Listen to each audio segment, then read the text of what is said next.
ಸ್ನೇಹಿತರೆ ನಮಸ್ಕಾರ, ನಾನು ನಿಮ್ಮ ರಾಕೇಶ್ ಅರುಂಡಿ. ಇಡೀ ಭಾರತದಲ್ಲಿ ಈ ಥರದ ಅನೇಕ ಕೃತ್ಯಗಳು, ಸಾಕ್ಷ್ಯಗಳು ಸಿಗದೆ, ಸರಿಯಾದಂಥ ಆಧಾರಗಳಿಲ್ಲದೆ ಇದೇ ರೀತಿಯಾಗಿ ಮುಚ್ಚಿ ಹೋಗ್ತಕ್ಕಂಥ ಅನೇಕ ಘಟನೆಗಳನ್ನು ನಾವು ಕಣ್ಣಾರೆ ಕಂಡಿದ್ದೀವಿ. ಇದೀಗ ಇದೇ ಬಿಡದಿಯ ಒಬ್ಬ ಮೂಕ ಬಾಲಕಿ, 14 ವರ್ಷದ ಪುಟ್ಟ ಬಾಲಕಿ ಟ್ರೈನ್ ಹಾದು ಹೋಗಿದ್ದರಿಂದ ಆಕೆ ಮೃತಪಟ್ಟಿದ್ದಾಳೆ ಅನ್ನೋ ಒಂದು ಆಧಾರದಲ್ಲಿ ಈಗಾಗಲೇ ಪೊಲೀಸ್ನವರು ಒಂದು FSL ರಿಪೋರ್ಟನ್ನು ಕೂಡ ಕೊಟ್ಟಿದ್ದಾರೆ. ಅದು ಯಾರೋ ಬಂದು ಹುರಿದು ಮುಕ್ಕಿರೋದಲ್ಲ, ತೆಗೆದುಕೊಂಡು ಹೋಗಿ ಇನ್ನೊಂದು ಕಡೆ ಕೃತ್ಯ ಮಾಡಿ ತೆಗೆದುಕೊಂಡು ಬಂದು ಇಲ್ಲಿ ಹಾಕಿರೋದಲ್ಲ ಅನ್ನೋ ರೀತಿಯಾಗಿ ಮಾತನಾಡ್ತಾ ಇದ್ದಾರೆ. ಸ್ನೇಹಿತರೆ, ನಾನು ಒಂದಿಷ್ಟು ಆಧಾರಗಳನ್ನು ಇಟ್ಕೊಂಡು, ಕೆಲವೊಂದಿಷ್ಟು ಅನುಮಾನಗಳನ್ನು ಇಟ್ಕೊಂಡು ನಾನಿವತ್ತು ಮಾತನಾಡ್ಲಿಕ್ಕೆ ಬಂದಿದ್ದೀನಿ. ಈ ವಿಡಿಯೋನ ಕಂಪ್ಲೀಟಾಗಿ ನೋಡಿ.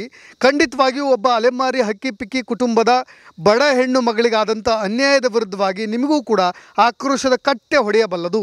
ಜೊತೆಗೆ ಈ ರೀತಿಯಾಗಿಯೂ ಕೂಡ ಆಗಿರುವಂಥ ಸಾಧ್ಯತೆಗಳು ಇರಬಹುದು ಅಂತ ಹೇಳ್ತಾ ಇರೋದು. ಈಗಾಗಲೇ ಕುಟುಂಬದವರು ಇದೇ ಸ್ಥಳದಲ್ಲಿ ಬಿದ್ದಂತಹ ಮೃತದೇಹವನ್ನು ಬಂದು ನೋಡಿದ್ರು.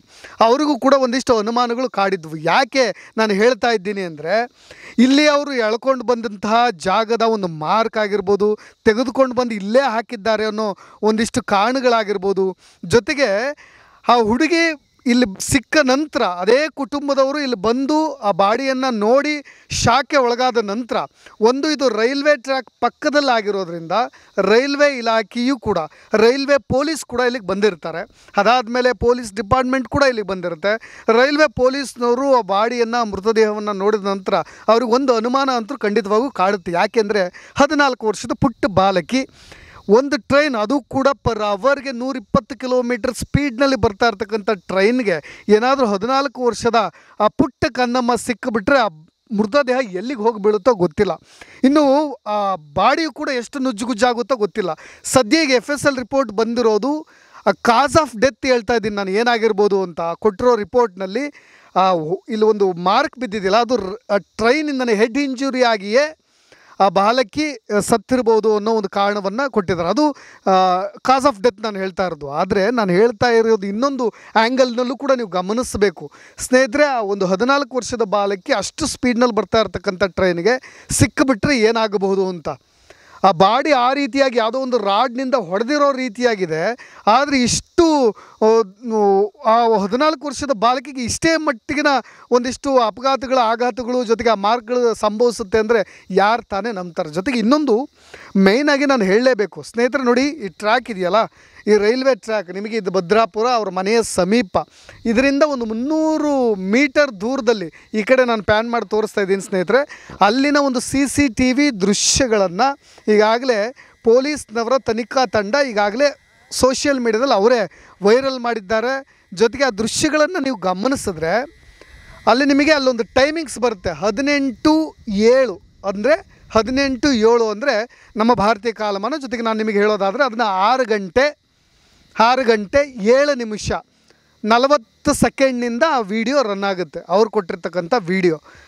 ಸ್ನೇಹಿತರೆ, ನಾನು ಇನ್ನೊಂದು ಸರಿ ನಿಮಗೆ ಹೇಳ್ತಾ ಇದ್ದೀನಿ, 6 ಗಂಟೆ 7 ನಿಮಿಷ 40 ಸೆಕೆಂಡ್ನಿಂದ ಆ ವಿಡಿಯೋ ರನ್ ಆಗುತ್ತೆ.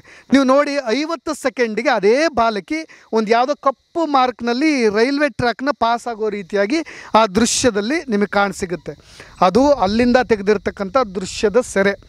ಅಂದರೆ ಅದು ಯಾವುದೋ ಒಂದು ರೀತಿಯ ಒಂದು ಕಪ್ಪು ಚುಕ್ಕಿಯ ಮಾರ್ಕ್ ರೀತಿಯಾಗಿ ಪಾಸ್ ಆಗುತ್ತೆ. ಅದನ್ನು ನೀವು ಅಬ್ಸರ್ವ್ ಮಾಡಿದ್ರೆ ಅದಾದ ನಂತರ ಒಂದು 57 ಸೆಕೆಂಡ್ವರೆಗೂ ರನ್ ಆಗಿದ್ದು, 7 ನಿಮಿಷ 50 ಸೆಕೆಂಡ್ವರೆಗೂ ರನ್ ಆಗಿದ್ದು, ತಕ್ಷಣಕ್ಕೆ ಒಂದು 12 ಸೆಕೆಂಡನ್ನು ಜಂಪ್ ಆಗಿರೋ ವಿಡಿಯೋವನ್ನು ತೋರಿಸ್ತಾರೆ.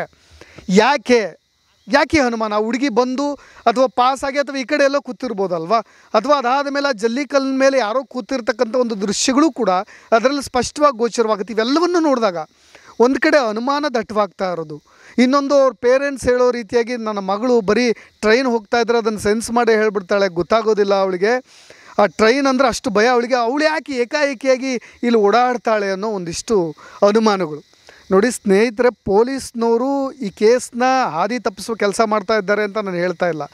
ಖಂಡಿತವಾಗಿಯೂ ಆ ಬಾಲಕಿನ ಯಾರೋ ಎಲ್ಲೋ ಒಂದು ಕಡೆ ಆ ಥರದೊಂದು ಕೃತ್ಯವನ್ನು ಮಾಡಿ ತೆಗೆದುಕೊಂಡು ಬಂದು ಇಲ್ಲಿ ಬಿಸಾಕಿದ್ರೆ ಆ ಪಾಪಿಗಳು ಪತ್ತೆ ಮಾಡಬೇಕಲ್ವ, ಅದನ್ನು ಟ್ರೇಸ್ ಮಾಡಬೇಕಲ್ವ, ಅವ್ರ ಕುಟುಂಬದವ್ರಿಗೆ ನ್ಯಾಯ ಕೊಡಿಸ್ಬೇಕಲ್ವ. ಯಾಕೆ ಈ ಕೇಸ್ನ ಇನ್ನೊಂದು ಕಡೆ ದಿಕ್ಕು ತಪ್ಪಿಸುವ ಕೆಲಸವನ್ನೇನಾದರೂ ಮಾಡ್ತಾ ಇದ್ದಾರಾ ಅನ್ನೋ ಅನುಮಾನಗಳು ದಟ್ಟವಾಗಿ ಕಾಡ್ತಾ ಇರೋದು. ಆ ದೃಶ್ಯಗಳನ್ನು, CCTV ಫೂಟೇಜ್ನ ನೀವು ಖಂಡಿತವಾಗಿಯೂ ಗಮನಿಸಿದ್ರೆ, ಹೆಚ್ಚಾಗಿ ಇನ್ನೊಂದು, ಈ ಒಂದು ರೈಲ್ವೆ ಟ್ರ್ಯಾಕ್ ಮೇಲೆ ಯಾವುದೇ ಟ್ರೈನ್ಗಳು ಹೋಗಲಿ, ಆ ಒಂದು ಪರ್ಟಿಕ್ಯುಲರ್ ವಿಡಿಯೋದಲ್ಲೂ ಕೂಡ ಟ್ರೈನನ್ನು ನೋಡಿದ್ರೆ ನಾವು ಎಷ್ಟು ಸ್ಪೀಡ್ನಲ್ಲಿ ಹೋಗ್ತಾ ಇದೆ ಅಂದರೆ ಆ ಟ್ರೈನ್ನ ಚಾಲಕ ಲೋಕೋ ಪೈಲಟ್ ಆಗಿರ್ಬೋದು, ಆತನೂ ಕೂಡ ಅಲ್ಲಿ ಯಾರೋ ಒಂದು ಅಪಘಾತದಲ್ಲಿ ಯಾರಾದರೂ ಸಿಕ್ಕು ಆ ಹುಡುಗಿ ಬಾಲಕಿ ಸಿಕ್ಕಿದ್ರೆ ನೆಕ್ಸ್ಟ್ ಸ್ಟೇಷನ್ಗೆ ಹೋಗಿ ಅದನ್ನು ಖಂಡಿತ ಅಲ್ಲಿ ಯಾವುದೋ ಒಂದು ರಿಜಿಸ್ಟರ್ನಲ್ಲಿ ಈ ಥರದ್ದು ಒಂದು ಸ್ಥಳದಲ್ಲಿ ಭದ್ರಾಪುರದ ಸಮೀಪ ಈ ಥರದೊಂದು ಪಾಯಿಂಟ್ನಲ್ಲಿ ಒಂದು ಬಾಲಕಿ ನನ್ನ ಟ್ರೈನ್ಗೆ ಅಡ್ಡ ಸಿಕ್ಕಲು ಈ ಥರದೊಂದು ಘಟನೆ ನಡೀತು ಅನ್ನೋದನ್ನಾದರೂ ಅಲ್ಲಿ ತಿಳಿಸ್ಬೇಕಿತ್ತು. ಯಾಕೆ ಆ ರೀತಿಯಾಗಿ ಆ ಲೋಕೋ ಪೈಲಟ್ ಆ ಥರದ ರಿಜಿಸ್ಟ್ರೇಷನಲ್ಲಿ ಬರೆದಿರುವಂಥ ಉಲ್ಲೇಖಗಳು ಇಲ್ಲ. ಆದರೆ ಆ ಟ್ರೈನ್ ಲೋಕೋ ಪೈಲಟ್ಗೆ ಗೊತ್ತಾಗ್ತಿರ್ಲಿಲ್ವ ಈ ಥರದೊಂದು ಘಟನೆ ಆಗಿದೆ ಅನ್ನೋದು ಕೂಡ ಗೊತ್ತಾಗ್ತಾ ಇರಲಿಲ್ವ?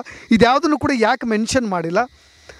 ಈ ಆಧಾರದಲ್ಲಿ ಯಾಕೆ ತನಿಖೆ ನಡೀಲಿಲ್ಲ? ಇವೆಲ್ಲವೂ ಕೂಡ ಅನುಮಾನಗಳು ಮತ್ತೆ ಕಾಡ ಸಿಗುತ್ತೆ. ಜೊತೆಗೆ ಅದೇ ರೈಲ್ವೆ ಪೊಲೀಸ್ ಈ ಒಂದು ಕೇಸ್ ಏನಾದರೂ ಅದು ಆಕೆಯೇ ಬಂದು ಈ ಟ್ರೈನಿಗೆ ಸಿಗಾಕ್ಕೊಂಡಿದ್ರೆ ಈ ಇನ್ವೆಸ್ಟಿಗೇಷನ್ ರೈಲ್ವೆ ಪೊಲೀಸ್ನವ್ರು ಮಾಡಬೇಕಿತ್ತು. ರೈಲ್ವೆ ಪೊಲೀಸ್ನವ್ರು ಯಾಕೆ ಮಾಡಲಿಲ್ಲ ಅಂದರೆ ಇದು ಟ್ರೈನಿಗೆ ಸಿಕ್ಕಿರ್ತಕ್ಕಂಥ ದೇಹ ಅಲ್ಲ.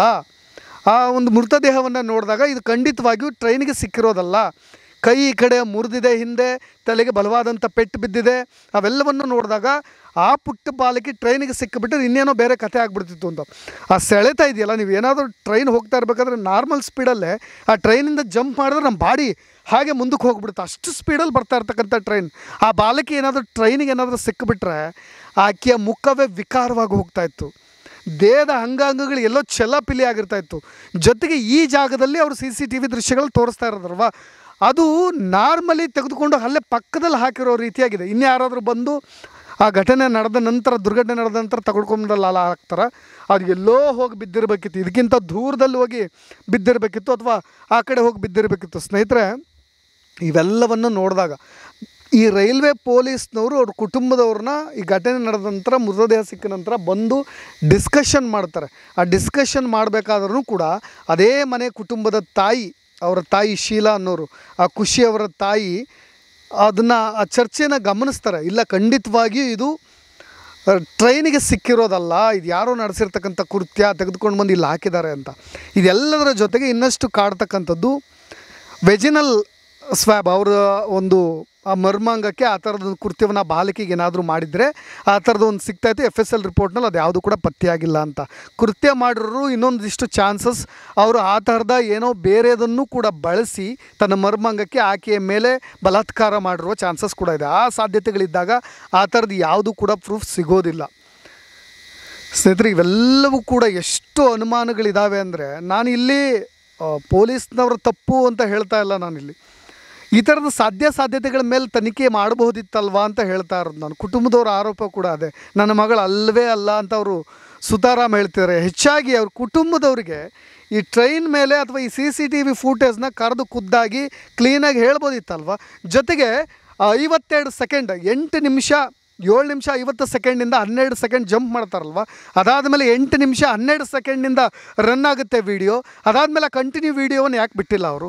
ಅಷ್ಟೇ ವೀಡಿಯೋನ, ಎಡಿಟೆಡ್ ವೀಡಿಯೋನ ಕಟ್ ಮಾಡಿರೋದನ್ನ ಯಾಕೆ ಸೋಷಿಯಲ್ ಮೀಡಿಯಾಕ್ಕೆ ಬರದಲ್ಲಿ ಅಪ್ಲೋಡ್ ಮಾಡಿ ಜನರಿಗೆ ಅರ್ಥ ಮಾಡಿಸೋ ಪ್ರಯತ್ನವನ್ನು ಯಾಕೆ ಮಾಡಿದ್ರು? ಇವೆಲ್ಲವೂ ಕೂಡ ಅನುಮಾನಗಳು ಕಾಡುತ್ತೆ. ಜೊತೆಗೆ ಯಾವುದೋ ಒಂದು ರಕ್ಷಣಾ ಇಲಾಖೆಯ ಈ ಜನಪರ ಹೋರಾಟಗಾರರು, ಸಾಮಾಜಿಕ ಕಳಕಳಿ ಹೋರಾಟಗಾರರು ಅವ್ರನ್ನ ಕರೆಸಿ ಅವರು ಪೊಲೀಸ್ ಸ್ಟೇಷನ್ ಒಳಗೆ CCTV ಫುಟೇಜ್ನ ತೋರಿಸೋ ಪ್ರಯತ್ನವನ್ನು ಮಾಡಿದ್ರಂತೆ. ಆ ಕಂಪ್ಲೀಟ್ ವೀಡಿಯೋವನ್ನು ಕೂಡ ತೋರಿಸ್ಬೋದಿತ್ತು, ಅಟ್ಲೀಸ್ಟ್ ಅವ್ರ ಪೇರೆಂಟ್ಸಿಗೆ ತೋರಿಸ್ಬೋದಿತ್ತು ಅನ್ನೋ ಅನುಮಾನಗಳು ದಟ್ಟವಾಗ್ತಾ ಇರೋದು. ಈ ಕೇಸ್ ಇಲ್ಲಿಗೆ ಮುಚ್ಚಿ ಹೋಗ್ಬಿಡುತ್ತೋ ಏನೋ ಗೊತ್ತಿಲ್ಲ. ಕನಿಷ್ಠ ಪಕ್ಷ ಅವ್ರ ಕುಟುಂಬದವ್ರಿಗೆ 4 ಲಕ್ಷ ಹಣವನ್ನು ಪರಿಹಾರವಾಗಿ ನೀಡಲಾಗಿತ್ತು. ಎಲ್ಲೋ ಒಂದು ಕಡೆ ಈ ಕೃತ್ಯ ಈ ರೀತಿಯಾಗಿ ಯಾರೋ ಬಲಾತ್ಕಾರ ಮಾಡಿಲ್ಲ, ಜೊತೆಗೆ ಇನ್ನೊಬ್ಬರು ಆ ರೀತಿಯಾಗಿ ಆಕೆ ಮೇಲೆ ದೌರ್ಜನ್ಯವನ್ನು ಎಸಗಿಲ್ಲ ಅಂದುಬಿಟ್ರೆ, ಇದು ಈಗ ಪೊಲೀಸ್ನವರು ಇದನ್ನು ಆತ್ಮಹತ್ಯೆ ಅಂತ ಹೇಳಿ ಪ್ರೂವ್ ಮಾಡಿಬಿಟ್ರೆ ಆ ಹಣವೂ ಕೂಡ ಬರೋದಿಲ್ಲ. ಸದ್ಯದ ಮಟ್ಟಿಗೆ DC ಆ ಚೆಕ್ಕನ್ನು ಅವ್ರಿಗೆ ಕೊಡದೇ ಅವ್ರ ಬಳಿಯೇ ಇಟ್ಕೊಂಡಿದ್ದಾರಂತೆ. ಇನ್ನೊಂದು 2-3 ದಿನ ಇವರು ನಿರಂತರವಾಗಿ DC ಆಫೀಸಿಗೆ ಓಡಾಡ್ತಾ ಇದ್ದಾರೆ. ಕನಿಷ್ಠ ಪಕ್ಷದ ಪರಿಹಾರ ಹಣವೂ ಕೂಡ ಅವ್ರಿಗೆ ಸಿಗುತ್ತೋ ಇಲ್ಲೋ ಗೊತ್ತಿಲ್ಲ. ಅಥವಾ ಈ ಕೇಸನ್ನು ಒಂದು ಲಾಜಿಕಲ್ ಎಂಡಿಗೆ ತೆಗೆದುಕೊಂಡು ಹೋಗಿ ಕಂಪ್ಲೀಟ್ ರಿಪೋರ್ಟ್ ಬಂದ ಮೇಲೆ ಅವರಿಗೆ ಹಣವನ್ನು ಪೂರೈಕೆ ಮಾಡೋ ವ್ಯವಸ್ಥೆಯನ್ನು ಮಾಡ್ತಾರೋ, ಅದು ಇಲ್ಲೇ ಮುಚ್ಚಿ ಹೋಗುತ್ತೋ. ಇಷ್ಟೆಲ್ಲ ಸಮಸ್ಯೆಗಳು ಕೇಳಿ ಬಂದ ನಂತರವೂ ಕೂಡ ಇನ್ನೂ ಕೂಡ ನಿನ್ನೆಯಿಂದ ಈ ಊರಿಗೆ ವಿದ್ಯುತ್ತೂ ಕೂಡ ಇಲ್ಲ. ಇಷ್ಟೆಲ್ಲ ಸಮಸ್ಯೆಗಳ, ಮೂಲಭೂತ ಸೌಕರ್ಯಗಳ ಕೊರತೆಯ ಬಗ್ಗೆ ಇಷ್ಟು ದೊಡ್ಡ ದನಿ ಎತ್ತಿದರೂ ಕೂಡ ಮತ್ತು ಅದೇ ರೀತಿಯಾದ ಹಳೆ ಹಾಡು, ಹಳೆಯ ರಾಗ ಮತ್ತು ಇದೇ ಊರಿನವರು, ಈ ರೀತಿಯಾದಂಥ ಇನ್ನೊಂದು ಘಟನೆ ಆದ ತಕ್ಷಣಕ್ಕೆ ನಾವೆಲ್ಲರೂ ಮತ್ತೆ ದನಿ ಎತ್ತುತ್ತೀವಿ, ಮತ್ತೆ ಹೋರಾಟ ಮಾಡ್ತೀವಿ, ಅದು ಅಲ್ಲಿಗೆ ಮುಚ್ಚಿ ಹೋಗಿಬಿಡುತ್ತೆ. ಇದು ಬಡವರ ಕೂಗು, ನಮ್ಮ ರಾಜಕೀಯ, ನಮ್ಮ ಸಮಾಜ ಇರ್ತಕ್ಕಂಥ ಪಾಡು, ಇದೆಲ್ಲವನ್ನು ನೋಡಿ ಕಣ್ಣು ಮುಚ್ಚಿಕೊಂಡು ಕುಳಿತಿರ್ತಕ್ಕಂಥ ಅನೇಕ ನಮ್ಮ ಸಾಮಾಜಿಕ ನಾವು ಗೆಲ್ಲಿಸಿಕೊಟ್ಟಂಥ ನಾಯಕರು ಇವೆಲ್ಲವನ್ನು ಕೂಡ ಇದೇ ರೀತಿಯಾಗಿ ಮೂಕ ಪ್ರೇಕ್ಷಕರನ್ನು ನೋಡಿ ಕೂತ್ಕೊಳ್ತಾರೆ. ಇದಕ್ಕೆ ನಾನು ಏನು ಹೇಳಬೇಕೋ ಗೊತ್ತಾಗ್ತಾ ಇಲ್ಲ. ನೋಡೋಣ, ಈ ಕೇಸ್ ಅಟ್ಲೀಸ್ಟ್ ಏನಾದರೂ ಒಂದು ದೊಡ್ಡ ಮಾಧ್ಯಮಗಳ ಕೈಗೆತ್ಕೊಂಡು ಇದರೆಲ್ಲದ್ರ ಬಗ್ಗೆ ಚರ್ಚೆ ಮಾಡಿದ್ರೆ ಇನ್ನೊಂದು ಹಂತಕ್ಕೆ ಹೋಗುತ್ತೋ ಏನೋ ನೋಡೋಣ. ಇನ್ನಷ್ಟು ಅಪ್ಡೇಟ್ಸ್ಗಳೊಂದಿಗೆ ಸ್ನೇಹಿತರೆ ಮತ್ತೆ ಬರ್ತೀನಿ. ನಾನು ರಾಕೇಶ್ ಆರುಂಡಿ. ಧನ್ಯವಾದ.